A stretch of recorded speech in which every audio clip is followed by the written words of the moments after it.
नमस्कार दोस्तों, स्वागत है आप सभी का। दोस्तों आज की वीडियो में हम बात करने वाले हैं आरक्षित वर्ग आपके एससी, एसटी, ओबीसी और ईडब्ल्यूएस वर्ग को जो है भारत के संविधान में क्या क्या प्रावधान दिए गए हैं और कहां कहां पर उनको आरक्षण की सुविधा मिलती है। तो दोस्तों यहां पर विद्यार्थियों के मन में काफ़ी सारे डाउट रहते हैं कि किस किस क्षेत्र में ईडब्ल्यूएस वर्ग को यहाँ पर आरक्षण प्रदान किया गया है, क्या राज्य की विधानसभाओं में आरक्षण मिलता है या लोकसभा में आरक्षण मिलता है। तो इन्हीं के बारे में आज हम पूरी डिटेल से बात करने वाले हैं और किन किन अनुच्छेद में आपके जो भारत के संविधान में इनका प्रावधान देखने को मिलता है। तो दोस्तों अंत तक जरूर बने रहिएगा। दोस्तों मेरा नाम है प्रवेश कुमार और आपसे निवेदन है, अगर आप हमारे चैनल पर नए हैं तो प्लीज़ चैनल को सब्सक्राइब जरूर कर लीजिएगा, साथ ही बेल आइकन को भी प्रेस कर लीजिएगा जिससे आगे आने वाले हर वीडियो का नोटिफिकेशन आपको मिलता रहे। तो चलिए शुरुआत करते हैं। सबसे पहले हम बात करते हैं अनुच्छेद 15(4) की। तो अनुच्छेद 15(4) के तहत यहाँ पर एससी, एसटी और ओबीसी वर्ग को यहाँ पर शिक्षण संस्थाओं में आरक्षण की सुविधा प्रदान की गई है।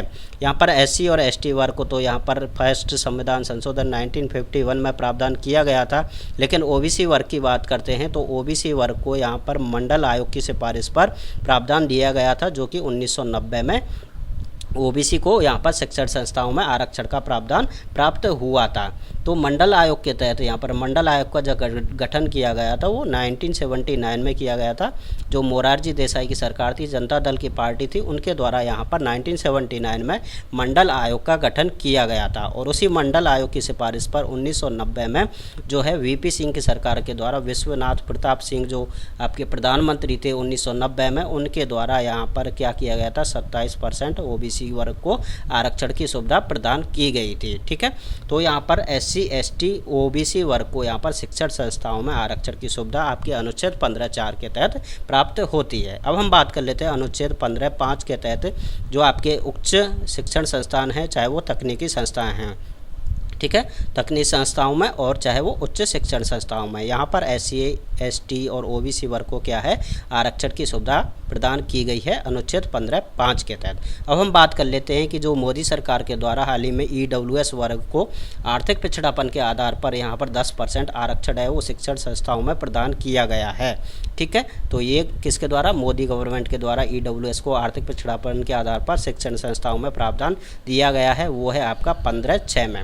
ईडब्ल्यूएस वर्ग को पहले भी जो है यहाँ पर 1991 में 10% क्या दिया गया था, आरक्षण दिया गया था, लेकिन इंदिरा साहनीवाद में इसको क्या कर दिया था, खारिज कर दिया गया था। ठीक है, और ओबीसी वर्ग को यहाँ पर क्या कर दिया गया था, इसको लागू कर दिया गया था। तो इंदिरा साहनी जो वाद आया था 1991 में, उसके द्वारा यहाँ पर क्या कर दिया जाता है, ईडब्ल्यूएस को जो आरक्षण प्रदान किया गया था उसको यहाँ पर क्या कर दिया जाता है, ख़त्म कर दिया जाता है। अब यहाँ पर देखिए ईडब्ल्यूएस को जो आरक्षण प्रदान किया गया है वो आपका आर्थिक पिछड़ापन के आधार पर है। क्या आधार है इसका, आर्थिक। वहीं इसमें बात करते हैं एससी, एसटी और ओबीसी वर्ग को, तो इनको जो आधार प्रदान किया जाता है वो सामाजिक और शैक्षिक आधार पर, किस आधार पर, सामाजिक और शैक्षिक आधार पर प्रदान किया जाता है। वहीं इनकी बात करते हैं ईडब्ल्यूएस की, तो इनको यहाँ पर आर्थिक पिछड़ापन के आधार पर यहाँ पर प्रावधान दिया गया है आरक्षण का। चलिए, ये तो थी यहाँ पर शिक्षण संस्थाओं में। अब हम बात कर लेते हैं कि नौकरियों में इन सभी को क्या क्या प्रावधान किए गए हैं। अब हम बात करते हैं यहाँ पर लोक सेवाओं में, यानी कि नौकरियाँ हैं उनमें यहाँ पर एससी, एसटी और ओबीसी वर्ग को क्या क्या प्रावधान है। तो यहाँ पर आप देखते हैं अनुच्छेद 16(4) के तहत, अनुच्छेद 16(4) है वो क्या कहता है कि लोक सेवाओं में अपर्याप्त प्रतिनिधित्व, इस पर ध्यान देंगे। यहाँ पर अपर्याप्त प्रतिनिधित्व पर अगर मान के चलो किसी भी नौकरी में अपर्याप्त प्रतिनिधित्व है इनका एससी, एसटी और ओबीसी का, उस वाली कंडीशन में क्या किया जाएगा, इनको आरक्षण की सुविधा प्रदान की जाएगी। अगर इनका प्रतिनिधित्व पहले से ही पर्याप्त है तो इनको आरक्षण की सुविधा है वहाँ पर नहीं दी जाएगी। अगर यहाँ पर अपर्याप्त प्रतिनिधित्व होता है उस वाली कंडीशन में 16(4) के तहत इनको लोक सेवाओं में आरक्षण की सुविधा प्रदान की जाती है। अब हम बात कर लेते हैं यहाँ पर पदोन्नति में, अगर पद की उन्नति होती है उस वाली कंडीशन में क्या इनको आरक्षण प्राप्त है।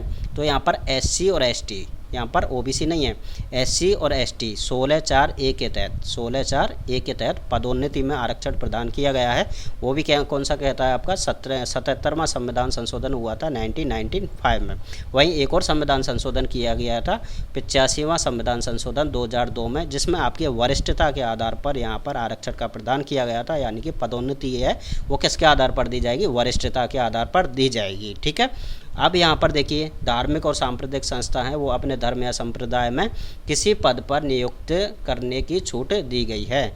कोई भी सांप्रदायिक संस्था है वो अपने पद के अकॉर्डिंग यानी कि अपने धर्म के अकॉर्डिंग किसी भी व्यक्ति को यहाँ पर नियुक्त कर सकता है। इसमें कोई कंडीशन नहीं है, कोई बाध्यता नहीं है किसी भी SC ST OBC वर्ग के लिए। ठीक है, चलिए अब हम बात कर लेते हैं कि आपका जो विधानसभा है, राज्यों की विधानसभाएं हैं या फिर आपका लोकसभा है, उनके लिए क्या क्या प्रावधान है।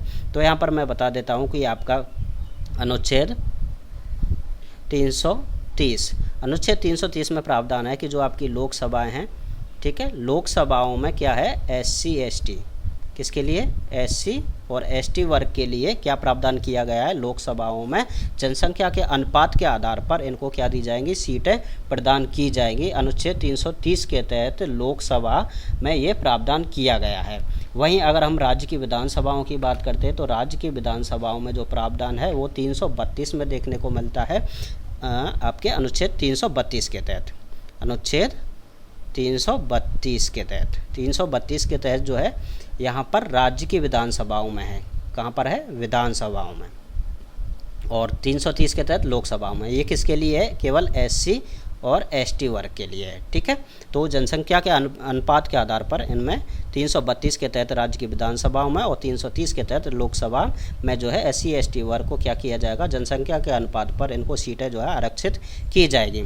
अब यहाँ पर जो हमने ऊपर बात की थी, राष्ट्रपति के द्वारा जो आयोग हैं जो ये तय करते हैं कौन SC ST वर्ग का है, कौन OBC वर्ग का है, अन्य पिछड़ी जाति का है, तो उनके लिए भी हमने बात की है कि जो अनुच्छेद आपके अनुच्छेदों की अगर हम बात करते हैं, आपका अनुच्छेद जो होता है, अनुच्छेद 340 हमने बात की थी कि जो मंडल आयोग का गठन किया गया था राष्ट्रपति के द्वारा, किस अनुच्छेद के आधार पर किया गया था, अनुच्छेद 340 के तहत किया गया था। वो किसके लिए, पिछड़े वर्गों के लिए, अन्य पिछड़े वर्गों की जांच करने के लिए जो है अनुच्छेद 340 के तहत कोई भी राष्ट्रपति यानी कि जो भारत का राष्ट्रपति है वो क्या कर सकता है, आयोग का गठन कर सकता है। वहीं हम SC ST की बात करते हैं, ये SC ST में तय करने के लिए किस अनुच्छेद के तहत शक्ति प्रदान है, यहाँ पर अनुच्छेद 338। ठीक है, अनुच्छेद 338 के तहत राष्ट्रपति जो है कोई भी अधिकारी नियुक्त कर सकता है और वो क्या करेगा, SC ST वर्ग के लोगों को यहाँ पर उसमें जो जाति के लोग हैं उनको उनमें शामिल कर सकता है। तो यहाँ पर आज की वीडियो में हमने पूरा डिटेल से बात किया है कि जो आपके आरक्षित वर्ग हैं भारत के अंतर्गत, उनमें जो लोकसभा में सीटों को लेकर के आरक्षण की बात हो, चाहे विधानसभाओं में हो या फिर आपके नौकरियों में हो या फिर आपके शिक्षा के क्षेत्र में हो। तो आज की वीडियो में हमने पूरा डिटेल से बात किया है कि EWS को कहाँ पर प्रावधान है, SC ST को क्या क्या प्रावधान है और OBC वर्ग को भी क्या क्या प्रावधान है। उम्मीद करता हूँ जानकारी पसंद आई होगी, वीडियो अच्छा लगा होगा, तो वीडियो को लाइक ज़रूर कीजिएगा, दोस्तों के साथ शेयर कीजिएगा और इसी तरह की वीडियो देखने के लिए आप हमारे चैनल को सब्सक्राइब कर सकते हैं। धन्यवाद दोस्तों।